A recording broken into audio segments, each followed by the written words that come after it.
हाँ, आज का टॉपिक है त्रिभुज। त्रिभुज बोले तो ट्रिंगल। चलिए ठीक है, पहले थोड़ी बात करेंगे त्रिभुज के बारे में। इस पूरे त्रिभुज चैप्टर में सिमिलर सिमिलर बोले तो समरूप। समरूप का मतलब होता है एक ही रूप। एक ही रूप क्या है? अब जैसे ये मार्कर है, ये मार्कर है, ये दोनों एक ही रूप के हैं, एक ही रूप के। साफ जाहिर है रूप। देखो अब ध्यान देते हैं थोड़ा। ये एक त्रिभुज रहा और यह एक त्रिभुज रहा, दोनों त्रिभुज हैं। रूप तो एक है, लेकिन इसमें कुछ शर्तें होंगी समरूप होने की।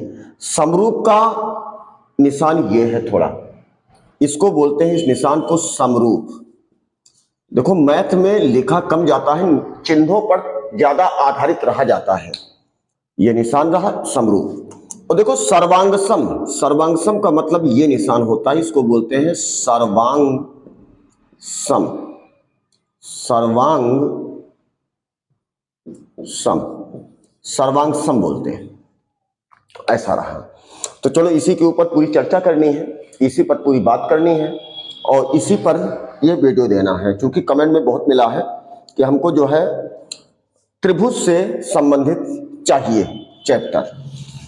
तो पहले एपिसोड में ओनली सिर्फ इतना करेंगे कि आप लोगों को समरूप के बारे में सिर्फ रूपरेखा तैयार करवाना बताएंगे। तो रूपरेखा कैसी है देखिए। माना कोई त्रिभुज हुआ, क्योंकि त्रिभुज चैप्टर ही है और बोर्ड परीक्षा में पूछा जाना भी है। अच्छा, पूछा जाना क्या है? मैंने जैसा कि बताया था कि जितने भी चैप्टर बोर्ड परीक्षा में पूछे जाएंगे, कितने अंक के होंगे और क्या क्या पूछेंगे, वो टोटल चीजें बताई जाएंगी। उसके अन्यथा कुछ भी नहीं पूछेंगे। जितना कुछ है, जितना बोर्ड ने अलाउड किया है वो जानकारी मेरे पास है पहले से, तो उसकी जानकारी दी जाएगी। तो देखिए एक चीज, या तो कोण बराबर हो, ये बराबर हो। भाई दो कोण बराबर है, तीसरा कोण जरूर बराबर होगा। इसको बोलते हैं एंगल, एंगल से, एंगल एंगल से। अच्छा एक चीज और, ये भुजा इस भुजा के, ये भुजा इस भुजा के, ये भुजा और इस भुजा के ये भुजा अगर समानुपातिक हो, समानुपातिक का मतलब ये हुआ अगर ये 3 है, ये 6 है, ये 5 है तो ये 10 है। देखो समानुपातिक है पूरी तरह से। समानुपातिक का मतलब हुआ, देखो ये 3/6, ये कितना हुआ 5/10, 3 एकम 3, 3 दूनी 6, 5 एकम 5, 5 दूनी 10। देखो 1/2 इक्वल टू 1/2, दोनों बराबर आए। इसका मतलब समानुपातिक का मतलब हुआ समान अनुपात में हो तो वो समरूप होगा। इसके 4 सिस्टम बनाए गए हैं मैथ के द्वारा। भाई एंगल एंगल से, साइड साइड साइड से, साइड साइड से, और उसके बाद एंगल साइड एंगल से, इस तरह 4 बताए गए हैं। लेकिन इस पर ज्यादा बकवास ना करते हुए डायरेक्ट चलते हैं सिलेबस पर। यहां पर एक्सरसाइज दी हुई है 6A। 6A में दिया हुआ है कि बताइए कि निम्नलिखित चतुर्भुज समरूप है कि नहीं है। पहला नंबर ले लेते हैं हम। तो दूसरा नंबर था निम्नलिखित युग्मों के 2 भिन्न भिन्न उदाहरण दीजिए। समरूप आकृतियां, समरूप आकृतियां कौन सी होती है? पहला नंबर तो भाई कहा 2 उदाहरण दीजिए। देखो प्रत्येक वृत्त समरूप होते हैं। ये वृत्त है, इसकी त्रिज्या माना 1 सेमी होगी। ये भी वृत्त है, इसकी त्रिज्या 2 सेमी होगी। लेकिन ये समरूप है, सिमिलर है, अर्थात दोनों एक ही तरीके के हैं, तो समरूप है। साफ जाहिर है, हमें कोई दिक्कत नहीं होनी होगी। बेटा दरवाजा बंद कर दो, है ना? तो कोई दिक्कत नहीं है, ये एक ही रूप के हैं ना, त्रिभुज तो त्रिभुज होगा। माना दूसरा उदाहरण, ये कोई बोतल है और ये भी कोई बोतल है, तो इनमें लंबाई चौड़ाई में डिफरेंस हो सकता है, लेकिन आकृतियां तो सेम है। इसका मतलब ये समरूप है, ये समरूप है। अच्छी बात है। तो समरूप का मतलब हुआ एक ही रूप होना। और सर्वांग सम का मतलब हुआ सारे अंग समान होना, सारे अंग जितने हैं वो समान होने चाहिए। तो इन्होंने दो आकृतियां दी हैं समरूप आकृतियां, ऐसी आकृतियां जो समरूप नहीं है। अरे इसमें तो बहुत सारे एग्जाम्पल हम दे सकते हैं, दो उदाहरण देना है। कह दो त्रिभुज और चतुर्भुज, त्रिभुज और चतुर्भुज, त्रिभुज में 3 भुजाएं, चतुर्भुज में 4 भुजाएं। ऐसी आकृतियां जो समरूप नहीं, त्रिभुज चतुर्भुज के समरूप नहीं है। दूसरी बात, कह दो वृत्त एंड बेलन कहां समरूप होगा? वृत्त व शंकु नहीं समरूप होगा। चलो पहला क्वेश्चन हो गया, कोई खास नहीं था इसमें। दूसरा लेते हैं हम। दूसरा इन्होंने कहा कि भाई एक चतुर्भुज थोड़ा ऐसे करके बनाया, मनोहर रे की पुस्तक है, इसमें ऐसा बनाया, एस आर पी क्यू ऐसा कुछ नाम दिया, एस आर पी क्यू ऐसा कुछ नाम दिया, और एक को 1.5 सेमी, दूसरे को भी 1.5 सेमी, चारों को इन्होंने 1.5 सेमी, 1.5 सेमी, 1.5 सेमी और 1.5 सेमी चारों को दे डाला इन्होंने। अच्छा, अब दूसरे में क्या किया? दूसरे में थोड़ा ऐसा चतुर्भुज बनाए और इसमें टोटल 3 सेमी, 3 3 3 3। भाई सेमी लिख लेना आगे, हम समझाने के लिए बता रहे हैं, पूरी तरह से सेमी हो गया। अच्छी बात। कहते हैं ये इसके समरूप है कि नहीं है? पहली बात, 4 भुजाएं इसमें, 4 भुजाएं उसमें, लेकिन भुजाएं ही नहीं मायने रखती, मायने ये भी रखता है कि उनकी संगत भुजाएं, संगत, संगत का मतलब इस भुजा के समान अनुपात में हो, ये भुजा इस भुजा के समान अनुपात में हो, इसकी संगत भुजा ये है, ये इसके समान अनुपात में हो, ये भुजा इसके संगत है, ये इसके समान अनुपात में हो, समान। तो अब बात ये है भैया, देखो पूरा दिख रहा है, 1.5, 1.5 है, 1.5, 1.5, 1.5 दूना 3, 1.5 दूना 3, 1.5 दूना 3, 1.5 दूना 3, यह समान अनुपात में है। इसका मतलब यह हुआ, अब इसको लिखो या इतनी मेहनत करो ना करो, इतना ज्यादा क्वेश्चन ये लिया नहीं जाएगा, और भी लिया भी जाएगा तो बहुत ही कम अंकों में पूछा जाएगा। तो इसका मतलब यह हुआ कि 1.5/3 इक्वल टू 1.5/3। चलो दशमलव काटो, 0 बढ़ाओ।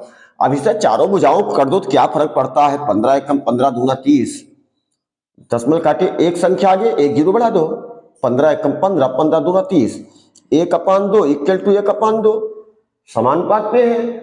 इसका मतलब ये दोनों चतुर्भुज सिमिलर हैं। सिमिलर बोले तो समान अनुपात में हैं, बोले तो ये दोनों समरूप हैं। तो तुम लिख सकते हो, इसका भी कोई नाम दिए होंगे, DCAB, DCAB। तो यहां लिख सकते हो कि भाई चतुर्भुज, चतुर्भुज, चतुर्भुज कितना है? PQRS, PQRS सिमिलर है, सिमिलर का निशान बना दो। चतुर्भुज किसके है? ABDC, ABDC के सिमिलर है। तो तुरंत जान गए। हम कैसे जान गए? हम देखें कि संगत भुजाएं समानुपाती हैं, इसका मतलब यह सिमिलर है। चलो इसको भी हटाते हैं। उसके बाद इसमें एक और क्वेश्चन दिया है, मात्र 3 नंबर।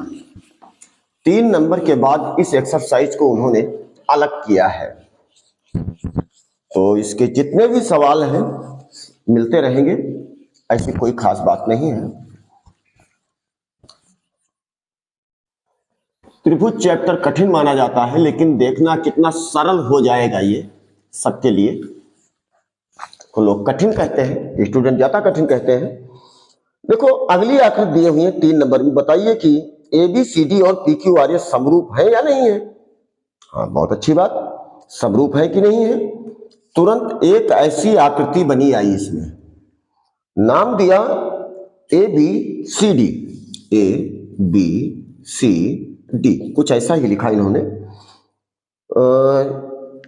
24, 2.4 है, कितना है 2.4, 2.1, 1.5, ठीक, ये दिया यहां पर 2.4, 2.4 सेमी आगे लिखे हुए हैं ये, चलो सेमी लिख देते हैं, ना भी लिखे तो आप लोग समझ लेना।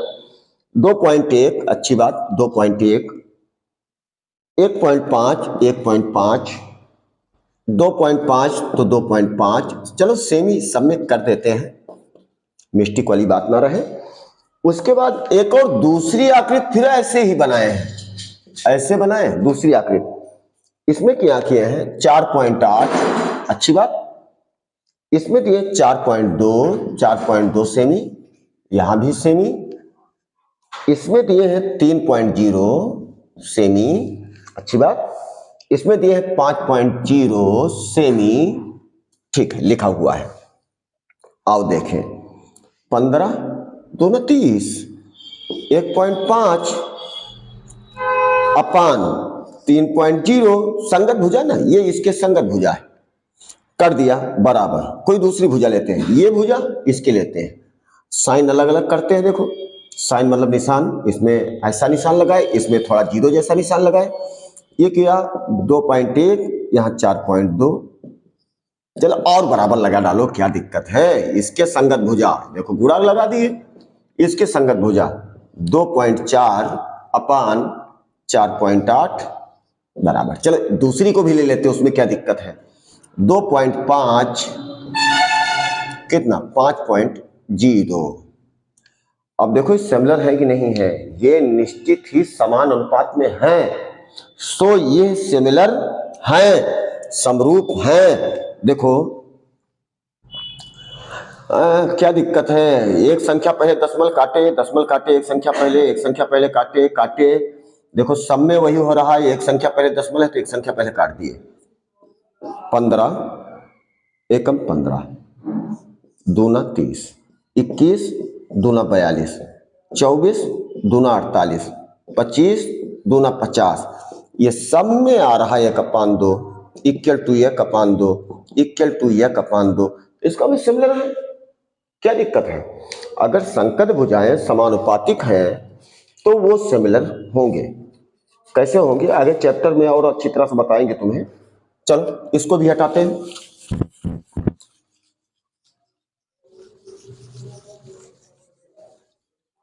इसको भी हटाने के बाद अब एक्सरसाइज चेंज हुई है, यहाँ पर प्रश्नावली चेंज हो गई है, रात का समय है, परछाई आती होगी, मैं मानता हूं, कोशिश कर रहा हूं कि परछाई ना आए ज्यादा से ज्यादा, व्यवस्थाएं थोड़ा जर्जर भले हैं लेकिन कोशिश करूंगा अच्छी क्लास देने की। 6B में पहला नंबर है ABC में रेखा, 6B का पहला एक सवाल लेते हैं, उसके बाद बात को 6B, हो सकता 2 भी ले लिया जाए। रेखा DE आधार, एक फिगर भी दे रखे हैं, ये ऐसे कुछ बनाए हुए हैं, बीच में ऐसे किए हुए हैं, नाम क्या दिए हैं ABC, बीच में DE, ABC बीच में DE। अच्छा इन्होंने कहा कि ABC में रेखा DE आधार BC के समांतर है, DE BC के समांतर है, AD अनुपात AP, AD अनुपात AB इक्वल टू 1/3, समझ में आया होगा, देखो परछाई अब ना आए, तो यदि AC बराबर 4, यदि AC बराबर 4 तो AE बराबर क्या होगा, AE क्या होगा, अच्छी बात है। देखो अनुपात, अनुपात का मतलब हुआ चलो ऐसे ज्यादा, AD अपान AB बराबर 1/3, अनुपात को थोड़ा ऐसा समझिए, अनुपात का शाब्दिक अर्थ थोड़ा सा अलग होगा, वैसे है ऐसे ही, लेकिन फिर भी इसके पूरा क्लोज में जाएंगे, पूरी बात बताएंगे। तो AD कितना हुआ 1, AB कितना हुआ AB पूरा कितना हुआ 3, ये पूरा हुआ 3, बहुत सही। तो कहा AC 4, ए सी, ये ए सी पूरा हुआ कितना 4, तो ए ई ये कितना होगा। देखो संगत अनुपात, पहली बात ये जान लो कि भैया यदि रेखाएं समांतर होंगी तो दो ट्रिंगल बनना है, दो त्रिभुज बनना है। देखो समांतर का मतलब समान अंतर, जितना यहां से दूरी यहां की है उतने दूरी यहां से यहां की है, मतलब जितना BD है उतने CE है, ये श्योर है एकदम। समांतर में समान अंतर से। हाँ कभी कभी रेखाएं थोड़ा तिरछी हो सकती हैं, ऐसे हो गया थोड़ा ऐसे हो जाएगा, उसमें क्या प्रॉब्लम है। तो ये इसके बराबर तो नहीं होगा, ABCDEF, देखो BCD के बाद F, ABCD, उसके बाद ये हटा दो भाई। देखो अगर ये इसके बराबर तो नहीं होगा, ये बड़ी है, लेकिन समांतर, समांतर का मतलब जो ये दूरी है वही ये दूरी है। समांतर का मतलब ये हुआ समान अंतर से चलने वाली रेखाएं ही समांतर रेखाएं हैं, ठीक है। तो इसमें भी समानुपात होगा ना भाई। समानुपात कैसे होगा कि भाई कह दो AB अपान, देखो पहले इसको ले लिए, AB अपान कितना हुआ AD लिख दो, जो मालूम है AD इक्वल टू, इसमें क्या लिखे AC अपान जो मालूम करना है AE लिख दो ना भाई, क्या प्रॉब्लम है। देखो पूरा चाहे इतना अपान इतना लिखे, इतना बराबर इतना अपान इतना लिखे, चाहे ये पूरा अपान इतना लिखे, चाहे ये पूरा अपान इतना लिखे, बात एक ही है। चाहे ये पूरा अपान इतना लिखे, चाहे पूरा अपान इतना लिखे, बात तो एक ही है ना। तो बात एक ही है तो होता है क्या, तो AB कितना है भाई, AB कितना है, AB 3 है, 3, AD कितना है 1 है बराबर, AC कितना है, AC दे रखे 4 है। अच्छा AE कितना है नहीं मालूम, AE ही तो ज्ञात करना है। चलो कर लो तिर्यक गुणा, क्या प्रॉब्लम है। 3 को गुणा AE से, चूंकि AE था गुणा इक्वल टू 4 को 1 से गुणा, 4 गुणे 1, तो AE बराबर क्या होगा 4 अपान 3। 3 वैसे आसान आवर्ती दशमलव है, या तो इतना ही आंसर लिख दो, या तो भाई काट दो, 3 एकम 3, 1 4, 3 एकम 3, 1 4, फिर 3 एकम 3 बार लग जाएगा, 1.1 लिखो या 1.1 ऐसे लिख दो, बस बात खत्म, या 10 लिख दो बस, 1.11, इतना आंसर हो गया, ठीक है ना। इसी तरह हम लोग लगाते हैं। हाँ अगला देख लेते हैं सवाल। समद्विभाजक है, AB इतना है इतना है। अगले सवाल लगाने की कोशिश करना, फिर लाएंगे और फिर बताएंगे अगले सवाल।